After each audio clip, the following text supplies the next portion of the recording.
Hola a todos. Bueno, el día de hoy quiero hablar sobre un momento clave en la historia de Colombia, que fue la participación de jóvenes que se dio o se llamó la séptima papeleta, el movimiento de la séptima papeleta, y su relación con los problemas como la corrupción, el narcotráfico y de cierta forma el clientelismo.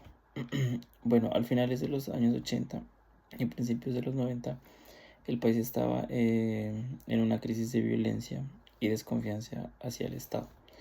Entonces el narcotráfico era no solo financiaba grupos criminales, sino que también de cierta forma había logrado infiltrarse en la política. Entonces, frente a esta situación, fueron los jóvenes quienes impulsaron uno de los cambios más importantes en la historia del país y en la democracia. Entonces, la séptima papeleta, para recordar, ocurrió a finales de los 80. Como ya mencioné antes, Colombia estaba en un periodo muy violento. El narcotráfico estaba muy, muy poderoso, por decirlo de alguna forma, en las calles y en el contexto de Colombia, y controlaba, pues, por ejemplo, políticos, jueces.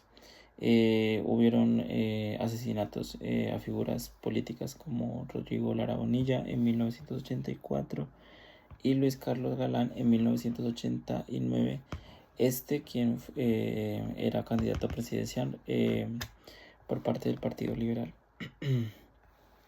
Y quien, Luis Carlos Galán demostraba que como esa lucha que tenía contra el crimen organizado y estaba dispuesto a eliminar pues a estas personas y al narcotráfico. Por eso fue su asesinato. Em, el papel que cumplieron los jóvenes y la séptima papeleta fue como ese momento de acción, eh, y que se inspiraron por las ideas pues, que tuvieron como el cambio y la justicia que querían para esa época.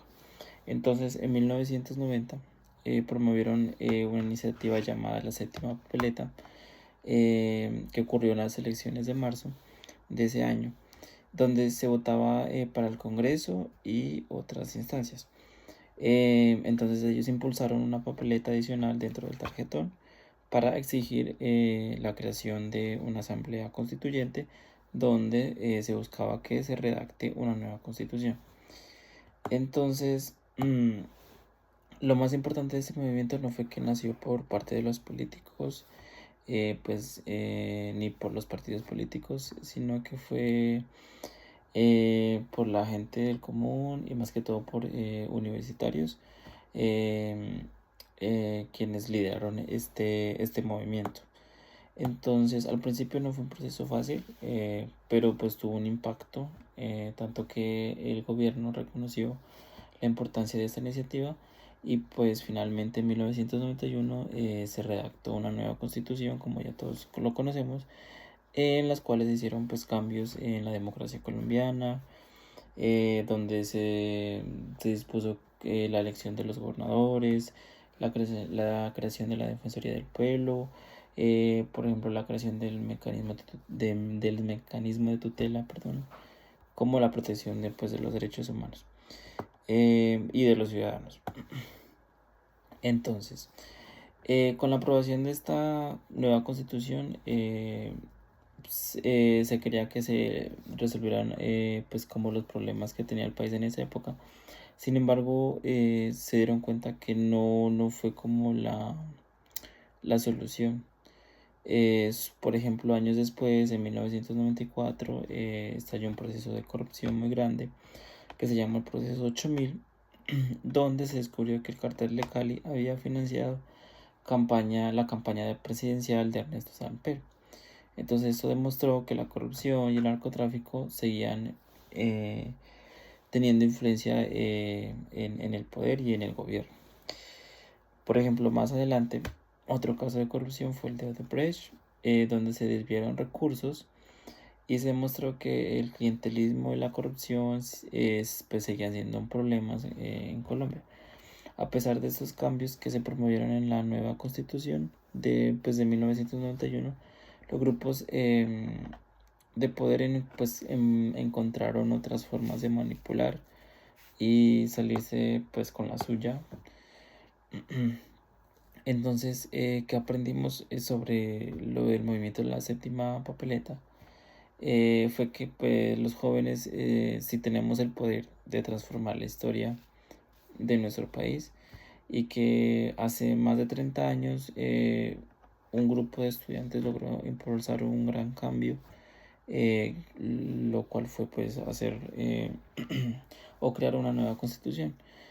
Sin embargo, obviamente pues nos damos cuenta que los problemas no desaparecieron, hubo corrupción, sigue habiendo corrupción, y lo más probable es que siga habiendo corrupción en un futuro.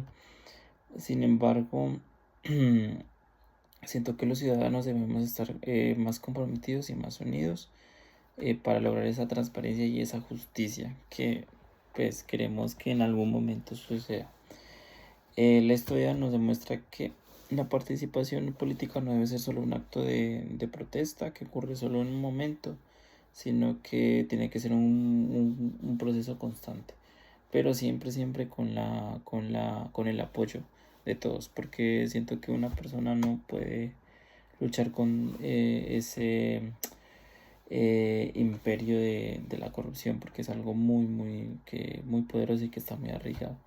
Entonces el único cambio que podemos hacer es unirnos y luchar contra eso, y siento que en algún momento se podrá lograr algún cambio.